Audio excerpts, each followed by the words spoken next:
10वां lecture.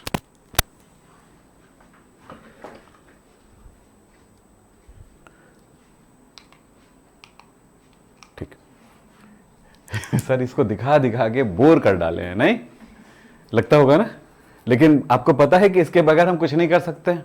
सो मैं दिखा देता हूं, साल भर दिखा दूंगा। और कई लोग तो है दिखा भी दो लेकिन मुझे याद नहीं करना तो नहीं करूंगा, मर जाऊंगा तो भी। तो ये भी स्थितियां हैं। ठीक है, मुझे नहीं लगता यहां पे कोई होगा ऐसा। आपको याद हो गया? हाँ हो गया, हाँ हो गया।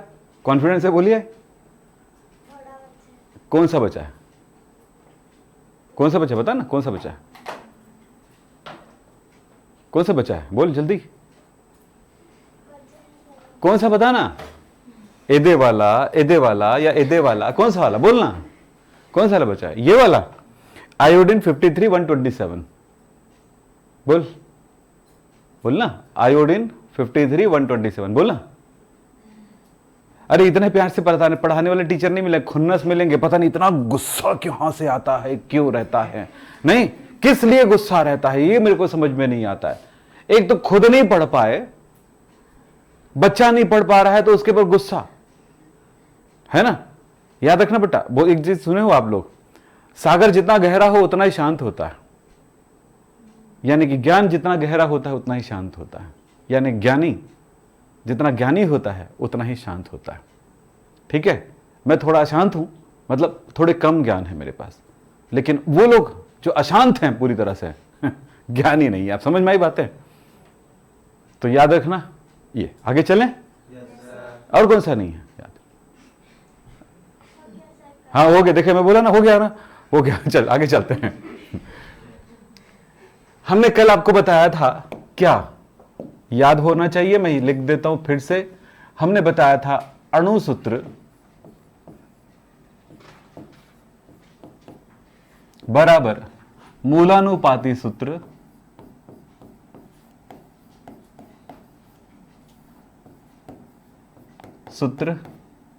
गुणा n। n क्या है?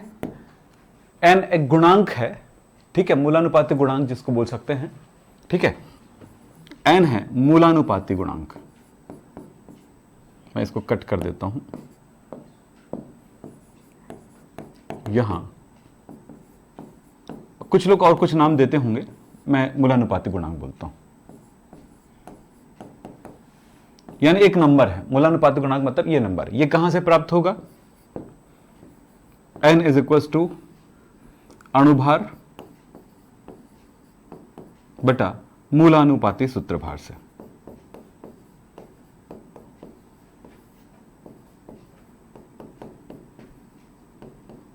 ठीक है, मूलानुपाती सूत्रभार कहां से पता चलेगा? मूलानुपाती सूत्र पता है तो उसका अणुभार निकाल लो, यानी मूलानुपाती भार हो गया वो। ठीक, ये तीसरा एक फॉर्मूला आपके सामने जोड़ रहा हूं। अणुभार, अणुभार को आणविक द्रव्यमान भी कहते हैं ना, कंफ्यूज नहीं होना। अणुभार बराबर 2 गुणा वाष्प घनत्व। ये 3 फॉर्मूले पे हम काम करेंगे पूरा पूरा। ठीक, याद रखना। अगर क्वेश्चन में अणुभार दिया होगा तब तो कोई बात नहीं है, लेकिन अगर वाष्प घनत्व दिया होगा तो 2 से गुणा करके अणुभार ज्ञात कर सकेंगे। ठीक है, लिखा है, मान लेते हैं एक यौगिक है जिसका वाष्प घनत्व 50 है, मान लेते हैं एक यौगिक है जिसका वाष्प घनत्व 50 है, तो अणुभार कितना है? अरे भयंकर एक्सपर्ट हो यार सच में। अरे सही में बहुत एक्सपर्ट हो। तो ये एकदम मतलब क्वेश्चन सुनने आना चाहिए ना। कई बार होता है कि क्वेश्चन ही समझ नहीं है। हाँ, क्या बोला मैं? क्या बोला मैं? बोले भी आप, अंदर में सोच रहे, बोले भी आप। हाँ, मैंने नहीं सुना, क्या कर लोगे? तो कान के पर्दे नहीं होते हैं, कौन सा वाला? पलक नहीं होते हैं कान के कि बंद हो गया ना, कान हमेशा खुला रहता है। बड़ा गुस्सा आता है ना, कान हमेशा खुला रहता है। सोते हैं तो कम से कम बंद तो होना चाहिए, कुछ ऐसा ऐसे कुछ ऐसा। इतना बड़ा बड़ा पुन्ना पिन्ना बनाया है तो कम से कम कुछ तो पर्दे होना चाहिए, शटर होने चाहिए, दरवाजे होने चाहिए कि कान तक आवाज ना जाए। ठीक है, नहीं सही है ना? और ऊपर से कान के अंदर बाल भी डाल दे, सुरसुर सुसुर करते रहता है ना, वो भी परेशानी। है ना। तो भगवान ने और आंख के लिए बड़ा अच्छा काम किया। सोते समय हम तो सो जाते हैं, मछलियां कहां सोती हैं? सोए हो? सोए हो? वो दिख नहीं रहा है, हम सोए हैं, तो आंख कहां बंद है? तो आंख बंद करने का मतलब ये नहीं होता सोना, हम आंख खोल के भी सो सकते हैं, समझ रहे हो? जिनकी आंखें बंद नहीं होती ना, वो भी सोते हैं, ठीक है, याद रखना। ये अलग बात है कि जैसे आवाज में कान से आवाज पड़ती है तो क्या होता है, हम जाग जाते हैं, लेकिन उनको जब कुछ हलचल महसूस होता है बहुत बड़ा, तो फिर वो जाग जाते हैं। उनके मछलियों में क्या होता है, उनको सिर्फ एक ही सेंस नहीं होता, ये है ना। हमारे कितने सेंस है? आंख देखने के लिए, सुनने के लिए कान, अब मशीनें भी करने लगी है वो, ठीक है। कान और आंख तो बना लिए, जीभ उसने नहीं बनाया, वो भी चाट के बताता ना कि ये जैसे खाना बना के यूट्यूब में चलता है, कई बार गुस्सा आता होगा, बस ऐसे बनाया है, क्या स्वादिष्ट है। अबे तू ही खा रहा है, तू ही बना रहा है, तू ही चख रहा है, तू सबको रहा, हमको तो चखवा, है ना। तो वो वाला चीज, एक सेंस ये हुआ स्वाद वाला, स्पर्श वाला, प्रेशर वाला, ठंडे और गर्म का एहसास, ये सब अलग अलग सेंसेस हैं हमारे पास। तो स्किन, तो हमारी स्किन तो सेंस, उसका भी स्किन सेंस करता है, लेकिन आप मछली को खोल के देखना, लेटरल लाइन होता है, एक हल्की सी लाइन, मतलब ऐसे साइड में एक लाइन होता है, देखिए आप लाइन, वो लाइन उसको एक एहसास दिलाता है कि पानी में हलचल किस प्रकार से हो रहा है कोई, तो वो भी एक बहुत बड़ा पार्ट होता है उसका। ठीक है, आगे चलें, मजाक हो गई, पढ़ाई भी हो गया, जानकारी भी हो गया कि लेटरल लाइन होता है, उसके बारे में बात करेंगे। फिलहाल ये क्लियर याद हो गया। एक नई चीज याद करवाएं बेटा, यहां पे पूरा एन का वैल्यू कहां से आएगा, क्लियर? टेबल याद करने के लिए बोला था मैंने, ठीक है। तो टेबल कैसे याद करेंगे, जैसे करते हैं, ये एक टेबल है, बस बैठना है, किसी को बिठाएं तो सबसे पहले आएगा तत्व, है ना, दूसरा आएगा उसका परसेंटेज, ठीक है, तीसरा आएगा परमाणु भार, ठीक है, परमाणु क्रमांक नहीं बाबा, वो परमाणु भार, ठीक है। हाँ चलो, फिर उसके बाद परमाणुओं की आपेक्षिक संख्या, फिर परमाणुओं में आपेक्षिक संख्या, अनपेक्षिक अनुपात, परमाणु में अनुपात के शब्द लिखा है उसमें, फिर आएगा इनका अनुपात, तो आ गया, परंतु अनुपात अगर सरल में नहीं है, सरल मतलब 1 2 3 में नहीं है, तो उसको उसमें कन्वर्ट करना है, तो पूर्णांक अनुपात, ठीक है, सरल पूर्णांक अनुपात। लास्ट हो गया। अब कौन प्रश्न आ गया कि बनाइए ऐसे, बन जाएगा, आपको टेंशन नहीं है। कैसे बनेगा, पहले प्रश्न पढ़ो, फिर टेबल में मान रखो। प्रश्न क्या है, एक कार्बनिक यौगिक में कार्बन 61% लिख दिया ना, कार्बन है, तत्व है, परसेंट है 61, दे दिया ना, दोनों चीज दे दिया। फिर लिखा है हाइड्रोजन 11.88%, 88 नहीं, 11.88%, क्योंकि आपको पता है दशमलव के बाद हर अंक का दशमलव होता है, 8 के बाद दशमलव, फिर देखो 11.8 ऐसे नंबर होते हैं, 8.8 ही होता है, इसलिए एक बार 8 आने के बाद अगले नंबर को हम टुकड़े में बोलते हैं हम लोग, ठीक है। तो 11.88% पाई गई, हो गया, क्लियर है। तो दो चीज बता दिया, हाइड्रोजन और कार्बन। फिर क्या बोलता है, यदि यौगिक का वाष्प घनत्व 59 है, ये देखो गजब ढा गया उसने, वाष्प घनत्व कितना, 59, तो 59 है मतलब उसका अणुभार कितना होगा, 2 से गुणा करना पड़ेगा ना, तो कितना होगा, 60 गुना 120, 120 में 2 घटा दो 18, 118 है नहीं, तो ये हो गया, क्यों, गुणा करोगे ना 2 से। फिर ये जो यौगिक है इसका मूलानुपाती सूत्र ज्ञात करना है और अणुसूत्र ज्ञात करना है। जैसा मूलानुपाती सूत्र, अणुसूत्र जिसको बोलते हैं, एक मूलानुपाती सूत्र और दूसरा अणुसूत्र। जो ये टेबल जो दिखाया था, ये टेबल आपको बताएगा, मूलानुपाती सूत्र निकाल के दे देगा, ये अपना काम कर देगा, बाकी का काम ये जो उधर से मैंने बताया था, कौन सा वाला, ये वाला करके देगा बाकी काम। क्योंकि एक तो अणुभार निकालना पड़ेगा, तब इस फॉर्मूले में रख पाओगे, तो अणुभार बटा मूलानुपाती सूत्र भार कहां से मिलेगा, वो टेबल निकाल के देगा। मैं पहले से एहसास दिला रहा हूं ना क्या क्या होगा, अब हड़बड़ाओ मत, इतने में पूरी चीज क्लियर हो गई। तो इसमें क्या हो जाएगा, मूलानुपाती सूत्र निकाल लिए, उसका भार निकाल लिए, भार निकालने के बाद दोनों को भाग दो, एन वैल्यू मिल जाएगी, एन वैल्यू मिल जाएगा, मूलानुपाती सूत्र मिल चुका है टेबल से, यहां पे मान रख करके एन से गुना करोगे, हो जाएगा। अब आप नहीं कर पाओगे, नो प्रॉब्लम, अब बताने का काम मेरा। ठीक है, तो चलिए टेबल याद हो गया ना? हर चीज के लिए मैं पहले से तैयार करता हूं बेटा, जहां पे हाय करोगे रट्टा मारोगे, उससे अच्छा पहले से मैं मरवा देता हूं रट्टा। ये हो गया क्वेश्चन। सॉल्व करने के लिए हमें टेबल पे आना पड़ेगा, मैंने टेबल लिख दिया है। ठीक है, तो टेबल में क्या क्या रखना है आपको याद हो गया है? चलो सॉल्व करते हैं। ठीक, क्वेश्चन पे जाइए। क्या बोल रहा है कि मुझे तत्व दिया गया है। कौन कौन सा तत्व दिया है देखो तो? कार्बन कितना दिया है? ये कार्बन है। और क्या दिया है? हाइड्रोजन। और कार्बन का प्रतिशत बताना है, तो कार्बन कितना दिया है? 61%। लिखना नहीं, साइन नहीं लगाना, परसेंट का साइन नहीं लगाना, फिर 61 बस लिख देना, क्योंकि यहां पर हमने ऊपर ही लिख दिया साइन। फिर इसको अरे सॉरी, इसको कितना दिया है? 11.88 हो गया, दोनों का परसेंटेज हो गया। भाई परसेंटेज का मतलब होता है कि 100 में 61 कार्बन है और 11.88 ये है। क्या ये दोनों को मैं जोड़ के देखूं तो कितना हो रहा है? 8 पॉइंट। अगर क्वेश्चन में ऑक्सीजन ना दिखे, अगर क्वेश्चन में ऑक्सीजन ना दिखे तो एक बार जोड़ के चेक कर लेना। क्या बोलूं, ध्यान से सुनिए। अगर जोड़ इसको देखेंगे कि क्वेश्चन में कहीं पर ऑक्सीजन नहीं दिख रहा है, तो एक बार जोड़ लेना जरूर सबको। तो जोड़, देखो ऑक्सीजन नहीं दिख रहा है ना, तो मैं जोड़ रहा हूं, तो कितना मिला? इतना मिला। फिर 2 मिला, फिर 72.88 मिल रहा है, मतलब 100 नहीं है। 100 नहीं है मतलब इसमें बाकी जो है ऑक्सीजन है। बाकी कौन है? ऑक्सीजन। तो बाकी कितना है? बाकी है 100 में माइनस 72 पॉइंट कितना है? 888। मैंने क्या बोला, आपको समझ में आया? क्या बोला? अगर क्वेश्चन में ऑक्सीजन ना दिखे तो एक बार जोड़ के देख लेना, क्योंकि आप डाउटफुल है कि इसमें हो सकता है ऑक्सीजन हो, है ना? ऑक्सीजन कब होगा? जब जोड़ने पर 100 ना हो। तो जोड़ने पर जो वैल्यू आएगा उसको, है ना, उसमें 100 को घटा देना, 100 से घटा देना उसको, उस नंबर को। ठीक है, तो कितना मिला देखो तो? 2। अरे यार तू क्यों आता है बीच बीच में? हाँ, तो ये 2, फिर ये 1 आएगा ना, फिर इसमें कितना होगा? 7, और ये कितना हो गया? 2, 27.12। ठीक, तो हमें पता चला क्या चीज? इसका मतलब इसमें ऑक्सीजन है, और ऑक्सीजन कितना है हमारे पास? 27.12%। आप पूरा जोड़ोगे 100 हो गया। हो गया 100। तो हमने 100 करने के लिए ऐसा किया।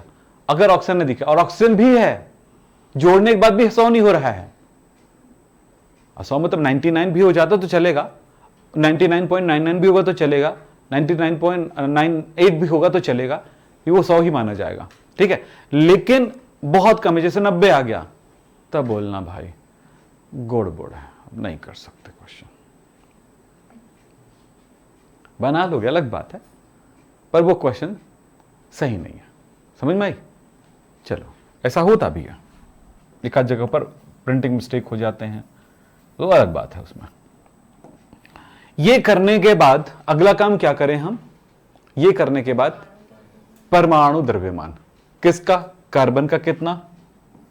12।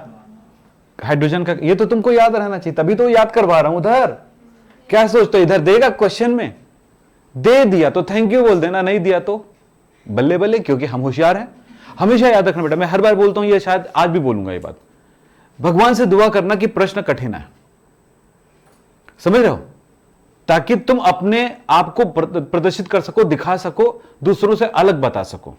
अगर आपके दिमाग में यह होगा कि प्रश्न सरल सरल आया और मजा आ गया, तो वो तो गधे बच्चों के लिए, और अपने आप को गधा समझते हैं तो बात अलग है। क्या समझना चाहते हैं अपने आप को? गधा समझना चाहते हैं? क्या साबित करना चाहते हैं? प्रश्न पेपर अभी जैसे अभी त्रैमासिक में हो गया कि एक बहुत इजी आ गया, आपका नंबर कम हो गया। इजी आया तब कम हो गया, हो सकता है, लेकिन अगर टफ आए तो हो सकता है होशियार निकल जाए, सबसे आगे निकल जाए। तो ये सोचो कि कठिन से कठिन प्रॉब्लम्स हमें दे, जहां पर ज्यादा उलझाया जाए, ज्यादा बातों को लेकर के। आप लोगों का टेस्ट नहीं हुआ है बेटा, अभी चांसेस बन रहे हैं, आसार नजर आ रहे हैं तो क्या करें? करेंगे टेस्ट जल्दी से, है ना? अब तैयार हो ना? चलो, ये हो गया। अब बताओ दूसरी पार्ट कौन आया? हाइड्रोजन। क्या आया? हाइड्रोजन को हाइड्रोजन बोलते हैं, नाइट्रोजन को नत्रजन बोलते हैं, फास्फोरस को स्फुर बोलते हैं। हमने सुना उस दिन रेडियो में, हम ही खुद सोच रहे थे ये नत्रजन नत्रजन बोल रहा था, ओ नाइट्रोजन। वो छत्तीसगढ़ी का प्रोग्राम था, है ना। वो गाड़ी में जाओगे और रेडियो चल रही है ना, मान लो कभी चालू कर दिए तो रायपुर वाला बहुत शैतान है, एफएम में रायपुर घुसा देते हैं। नहीं देखे, नहीं सुने हो क्या? एफएम में रायपुर घुसा देते हैं और हमको तो सुनना नहीं रहता, फिर क्या करें, या तो गाना सुनो या फिर वही सुनो। तो उस दिन पता नहीं क्या इंटरेस्ट था, तो सुन ही रहे थे। चलो सुन लिया, जरूरी है सुनना, हर किसी को सुनना जरूरी है। आगे बढ़े, अब बोलना है यार, मैं क्यों बोलूंगा। एक, फिर 16। हाँ, तो मेरे को क्यों बुलवा रहे हो, इतना बड़ा मेहनत करवा रहे हो, एक तो दिमाग कम है हमारे पास। आगे चलते हैं। अब क्या है अगला, क्या मेरे टेक्निक समझ में आ रहा है बेटा?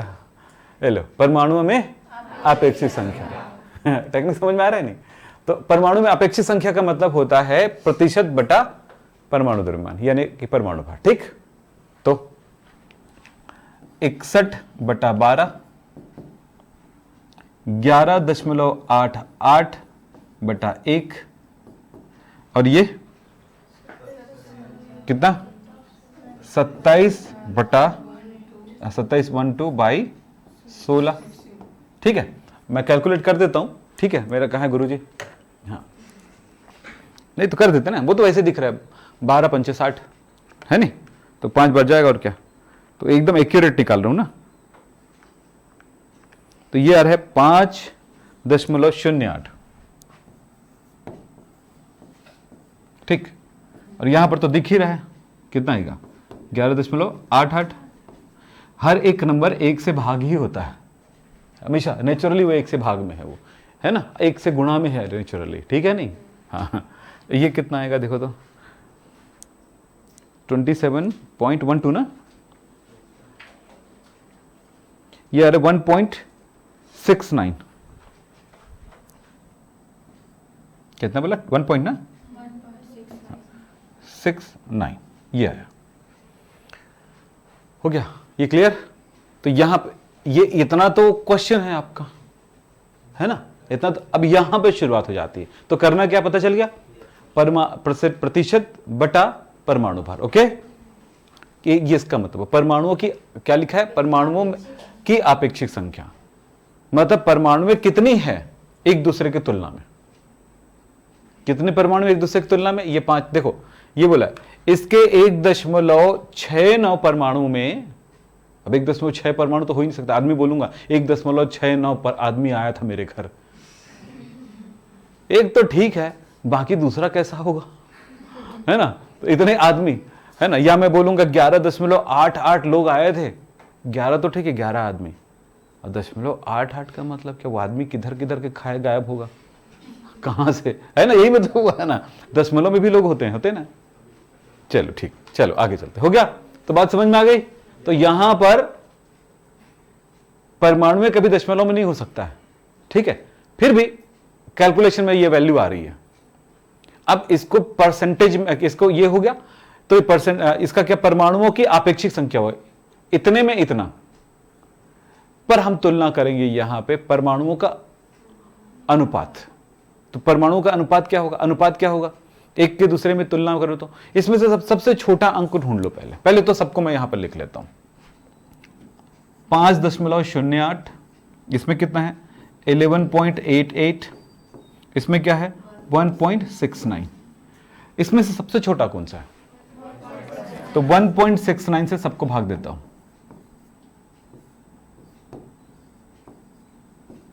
समझ में आई?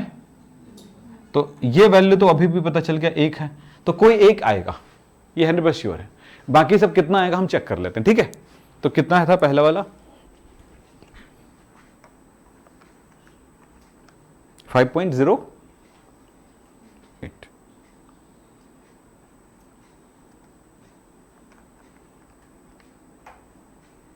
डिवाइडेड बाय 1.69, ये आया 3.00। तो इसमें 1.00 बोल सकता हूं, चलो ठीक है। अगला कितना आएगा देखो तो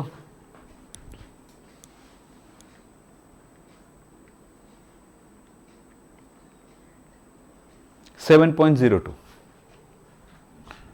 7.02, यानी मैं इसको लिख सकता हूं 7 अच्छा, अब मैं इसके दशमलव मैंने उस दिन बताया था राउंड अप नंबर, पीछे वाले अंकों को छोड़ा जा सकता है कब, तो यहां पर तो हम छोड़ ही सकते हैं क्या, इसको छोड़ सकते हैं, इसको छोड़ सकते हैं, तो ये 3 ही है, 2 छोड़ेंगे तो कोई फर्क नहीं पड़ेगा, तो ये लीजिए, हमको इनके अनुपात मिल गए,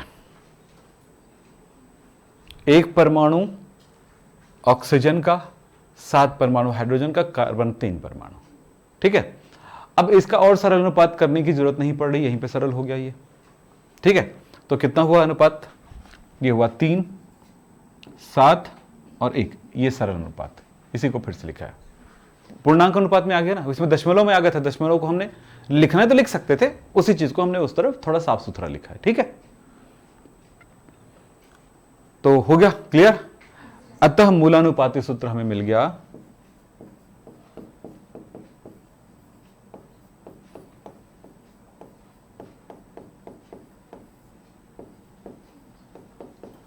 मूलानुपाती सूत्र मिल गया, C कितना 3, H कितना 7, O कितना 1 लिखने की जरूरत नहीं है, ये मिल गया बेटा मूलानुपाती सूत्र। आसान है, कर लोगे, कोई नया प्रश्न दूंगा तो कर लोगे? पक्का? अच्छा लगता है ना, मेरे साथ अच्छा लगता है ना, लगता है ना, गुदु गुदु अच्छा लगता है कि नहीं लगता है? चलो ठीक है, पढ़ाई को टेंशन में मत लेना, साल भर ऐसे ही पढ़ाऊंगा, ठीक है। हो गया ना, आगे बढ़े, बढ़ता हूं, इतना क्लियर। तो हमें मूलानुपाती सूत्र मिल गया, पर क्वेश्चन पे देखो मूलानुपाती सूत्र वाला आंसर हमें मिल चुका है, ठीक है, मिल गया ना ये, लेकिन ये भी तो पूछ रहा है ना अणुसूत्र, तो अणुसूत्र के लिए क्या तरीका है बताया था सूत्र, अणुसूत्र बराबर मूलानुपाती सूत्र गुना n, n का है तो n भी निकालना पड़ेगा, तो चलो करते हैं। तो हमें अणुसूत्र निकालना है, तो सबसे पहले n निकाल लें। तो सूत्र हमारे पास है n बराबर अणुभार बटा मूलानुपाती सूत्र भार,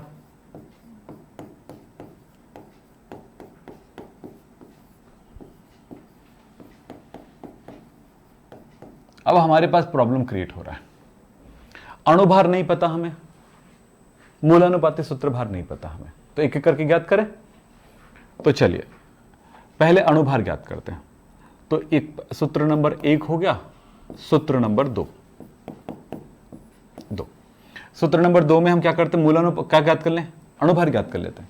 तो अणुभार ज्ञात करने के लिए हमें इस प्रश्न में दिया गया है क्या, वाष्प घनत्व, ठीक है, याद आ गया। तो अणुभार, आणविक द्रव्यमान भी लिख सकते हो ना बेटा आप अपने हिसाब से, आपके स्कूल में जो टीचर लिख रहा होगा वो लिख सकते हो, देख लेना वो क्या लिख रहे हैं, हर स्कूल का अलग अलग हो सकता है ना, याद रखना एक जैसा नहीं हो सकता। तो ये अणुभार बराबर 2 गुणा वाष्प घनत्व, तो हमारे पास हुआ 2 गुणा वाष्प घनत्व कितना है 59, तो हमारे पास उत्तर मिल गया 118, ठीक है, क्लियर। तो हमें अणुभार मिल गया यहां से, और क्या ज्ञात करना है, मूलानुपाती सूत्र भार ज्ञात करना है। तो हम क्या करें, C3H7O का, क्योंकि यही मिला था ना हमें, का मूलानुपाती सूत्र, मूलानुपाती सूत्र भार क्या मिलेगा, बोलो क्या लिखा है, ये C3, C कितना 12 गुणा 3, हाइड्रोजन का परमाणु भार कितना होता है 1 गुणा 7, ब्रैकेट में लिख लो अगर आपको थोड़ी तकलीफ हो तो, प्लस ऑक्सीजन कितना 1, 16, 12 तिया 36 धन 7 धन 16, तो क्या होगा 6 तिया 18 1 19 9, ये देखो 1 आया, 1 2 हो गया और ये 5, 59, यहां पर 59 आ रहा है। तो बोले उधर भी नहीं दिया, वो छोड़ो ना, वो बात छोड़िए, ठीक है, वो दिया वाष्प, तो वो उसका काम हमारा कर चुके हैं, ठीक है। ये नया 59 आया, ये 59 कौन सा है, ये मूलानुपाती सूत्रभार है। अब n निकाल सकते हैं क्या, बोलो, है ना। सूत्र 1 में मान रखने पर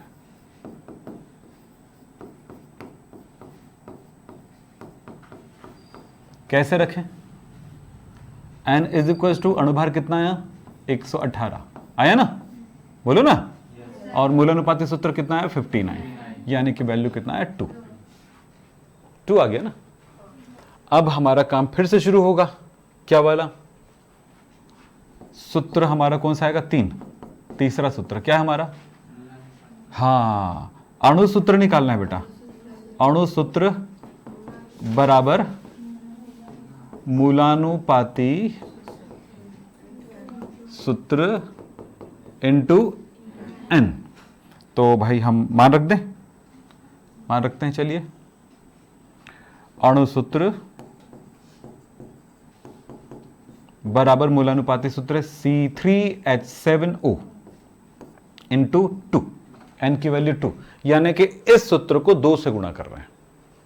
सर हमने ऐसा क्यों नहीं लिखा, ऐसा इंटू n या n टू 2 ऐसा क्यों नहीं लिखा, नहीं लिखा क्योंकि वैसे नीचे वाला ही गुणा हो रहा है, इसलिए हम ये एक तरीका अपना लिया, सिंबॉलिक तरीका। वैसे भी लिख सकते थे, जैसा मर्जी आपकी, वैसा लिखने में अर्थ अलग हो जाएगा, लेकिन वैसे ही वही अर्थ है इसमें, हम गुणा भाग करेंगे तो वही अर्थ निकलता है। फिलहाल क्या निकला देखो तो, अणुसूत्र क्या मिला, C 3 दूनी 6, H 7 दूनी 14, ऑक्सीजन 2, आंसर हो गया।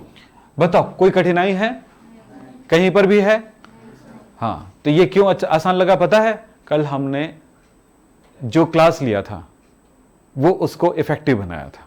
तो याद रखना, हर आज की दिन कल के लिए नींव बनता है। अगर आप आज को छोड़ोगे तो कल अच्छा नहीं कर पाओगे, समझ रहे हो।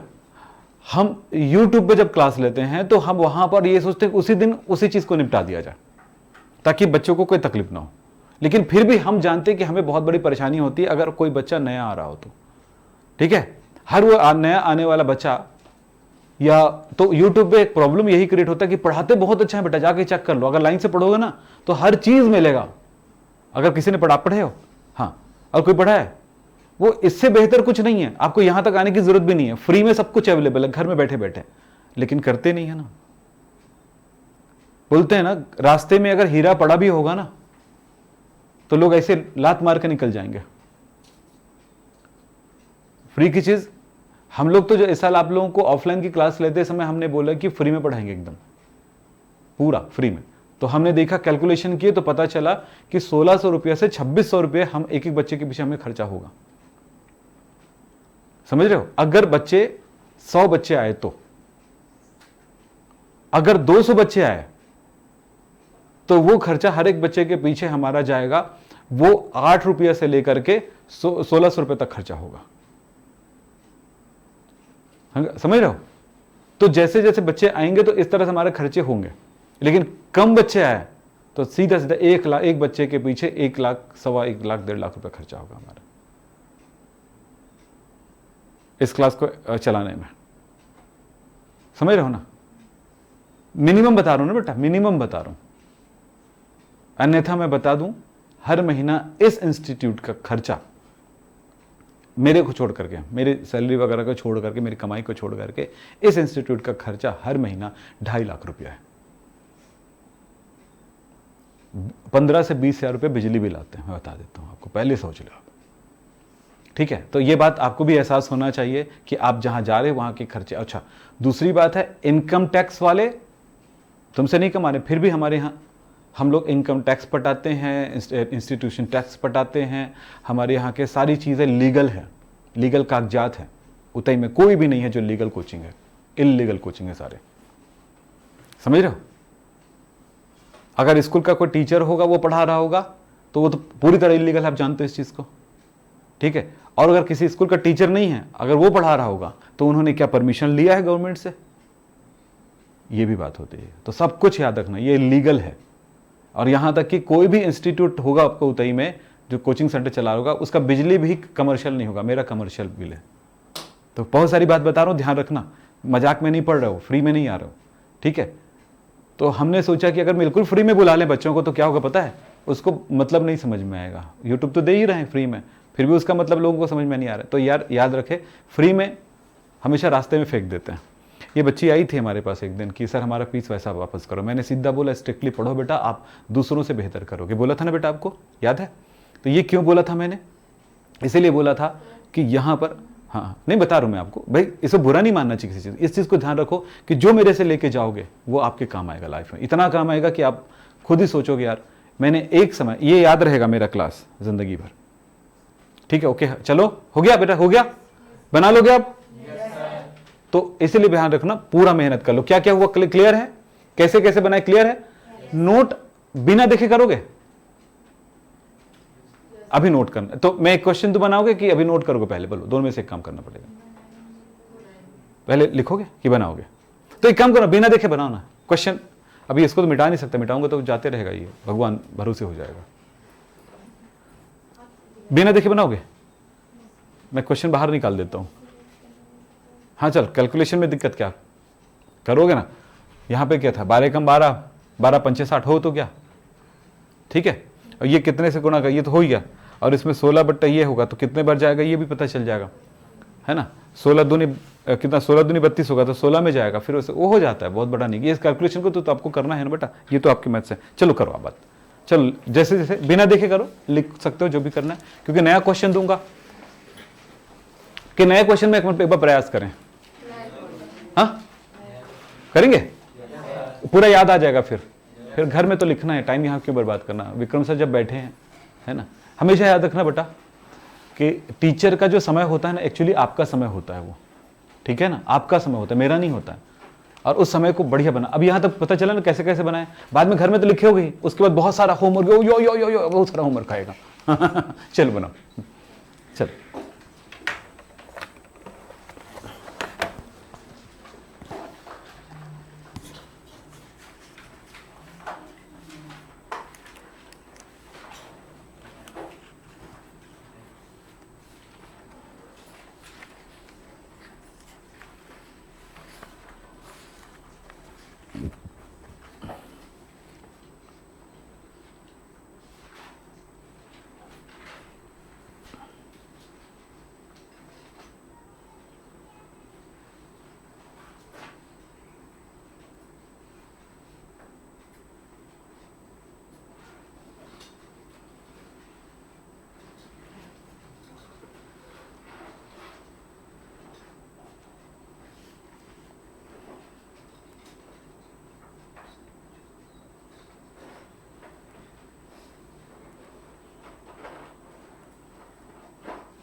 बन रहा है बेटा, बन रहा है।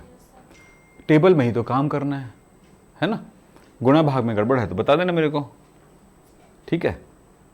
अभी कर लो, पर आपको पहाड़े याद रखना है। कर लोगे? पहाड़े याद करना है, समझ रहे हो ना। मैं कैसे पहाड़े याद करता हूं पता है? मेरे को याद नहीं रहती तो मैं एक तरीका अपनाता हूं, जैसे बड़े बड़े चीज़ों का। जैसे यहाँ पर बोले अगर कभी कभी क्या होता है कि चलो मुझे 34 का पहाड़ा करना है, तो अब यहाँ पर मुझे लिखा है कितने, कोई नंबर बटा 34 लिखा है मान लेते हैं। तो मैं कैसे सोचता हूँ, ऐसे तो याद नहीं रहेगा।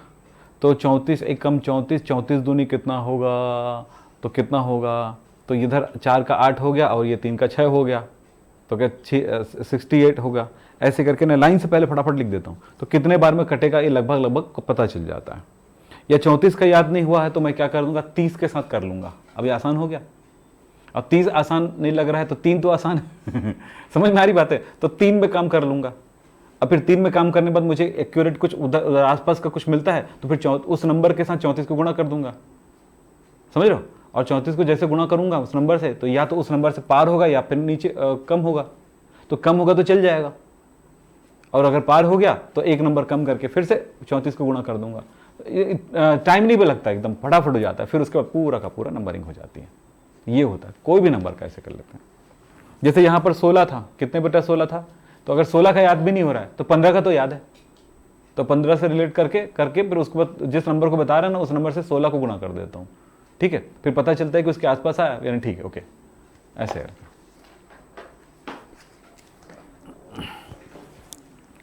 वैसे पहाड़े याद रखना है ना बेटा ना, एग्जाम भी जरूरत पड़ती है इसकी।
चलो आगे चलें, कहाँ तक पहुँचे?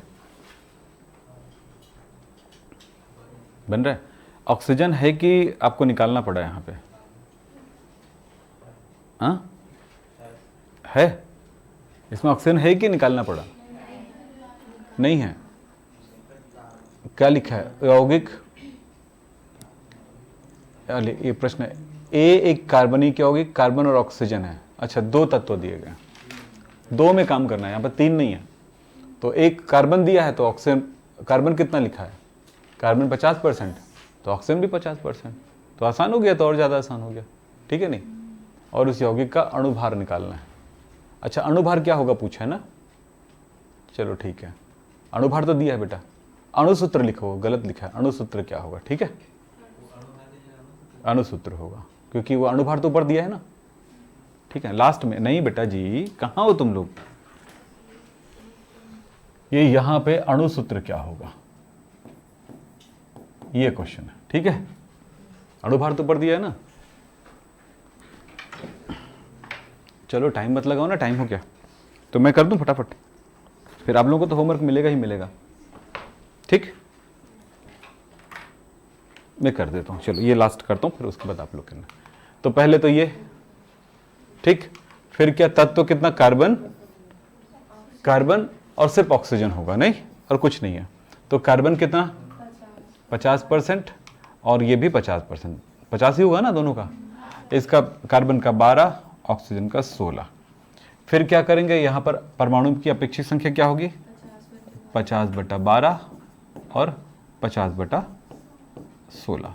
कितना कितना है बोलो, 4.16 आता है, ठीक है, 4.16 आ रहा है, 4.166 ऐसे आता है ना। इसका क्या मतलब, मैं 6 हटाऊंगा तो बढ़ेगा, तो यहाँ पर 17 कर देता हूँ, ठीक है, चलेगा, बढ़ जाएगा ना, 6 हटाया तो ये बढ़ेगा।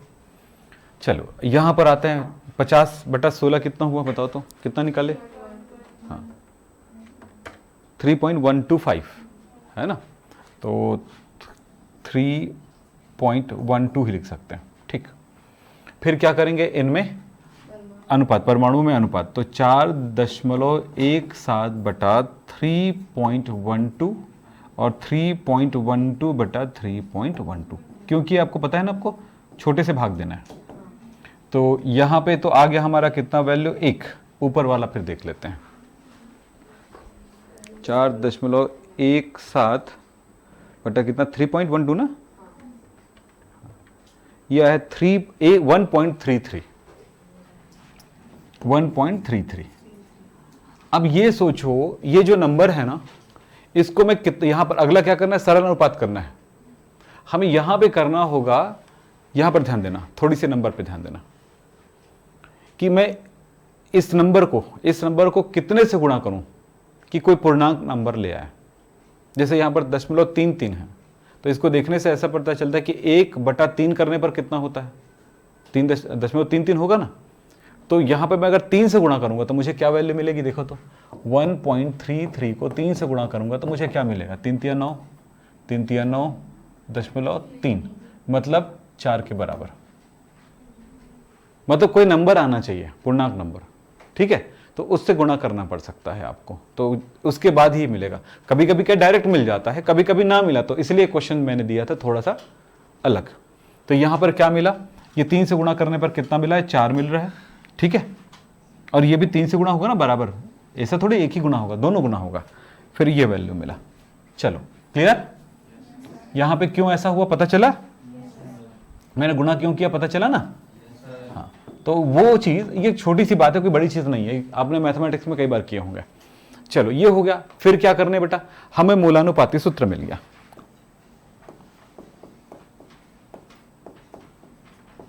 कितना मिला, C4O3 मिल गया। यहां पर लिखा है एक कार्बनिक यौगिक, कार्बन और ऑक्सीजन है, जिसमें कार्बन ऑक्सीजन और कोई तत्व नहीं बोल रहा है, तब तो कोई बात ही नहीं है। अगर कोई दूसरा तत्व और होता तब बात अलग थी, ठीक है। C4O3 मिला हमें। फिर अब अणुभार दिया है उतना, तो सबसे पहले क्या करेंगे, मूलानुपाती सूत्र भार ज्ञात करेंगे, ठीक है। तो क्या होगा मूलानुपाती सूत्र भार,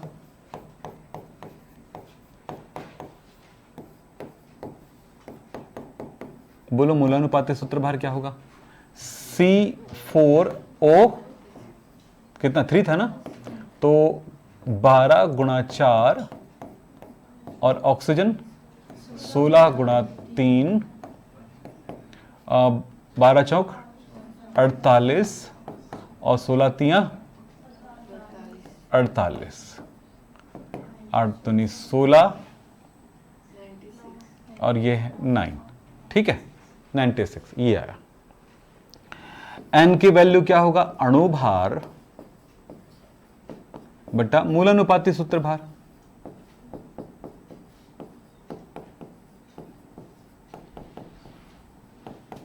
अब अणुभार तो इसने दे दिया है, वाष्प घनत्व तो नहीं दिया, तो अणुभार दे दिया इसने। वाष्प घनत्व तो दिया जाता 200 गुणा करना पड़ता, यहां पर डायरेक्ट दे दिया, कुछ करने की जरूरत ही नहीं है। तो कितना 290/96, देखता हूं कितना आता है, 290/96।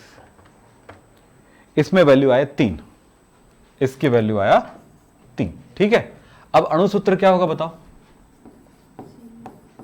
अणुसूत्र बराबर क्या होता है बेटा, मूलानुपाती सूत्र गुणा n।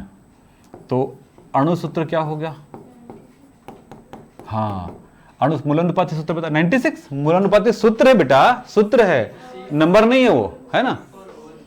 कितना है? C4O3 गुणा 3, तो 4 तिया 12 और ये 9। अरे 14 लिख डाला क्या? बोल रहा हूं 12, लिख रहा हूं 14, ये 9 आंसर हो गया। बात समझ में आ गई बेटा जी? तो ऐसे ऐसे यही चीज पढ़ाया जाएगा आपके स्कूल में, ये श्योर है। स्कूल चालू हो गया क्या? अभी क्या चल रहा है? कल क्या हुआ? फर्स्ट चैप्टर में क्या हुआ? हम तो फर्स्ट चैप्टर में इतना सारा पढ़ा दिया। खेल चल रहा था मतलब कल वो, कि फर्स्ट चैप्टर में बता रहा था कि विज्ञान क्या है, केमिस्ट्री जो है हमारी ज़िंदगी में काम आते हैं, केमिस्ट्री जो है जैसे हम अपने आम जिंदगी में उपयोग में लाते हैं, जैसे टूथपेस्ट है, दवाइयाँ है, कपड़े हैं, रंग है, ऐसे बता रहे थे ना। वो पढ़ाई नहीं होती है, वो सिंपल है, वो तुम लोग बता सकते हो। ठीक है, चलो आगे चलते हैं। हो गया? तो आज की क्लास यहीं पे समाप्त करेंगे। नमस्कार, धन्यवाद, थैंक यू। अब होमवर्क देख लो, होमवर्क देख लो बेटा, होमवर्क देख लो। ये ऐसे होमवर्क आएंगे, अब कर क्या आओगे? हाँ, कुछ अलग अलग तरह के होमवर्क जो इससे रिलेट करेगा, कुछ नया, सब ये सब होमवर्क आपको मिलेंगे। ठीक है, ये सब होमवर्क देख लो, देख लो, देख लो, लहरा लहरा के आ रहा है सब, है ना। मिल गया? ये सारे प्रश्नों को हल करके आना है कल।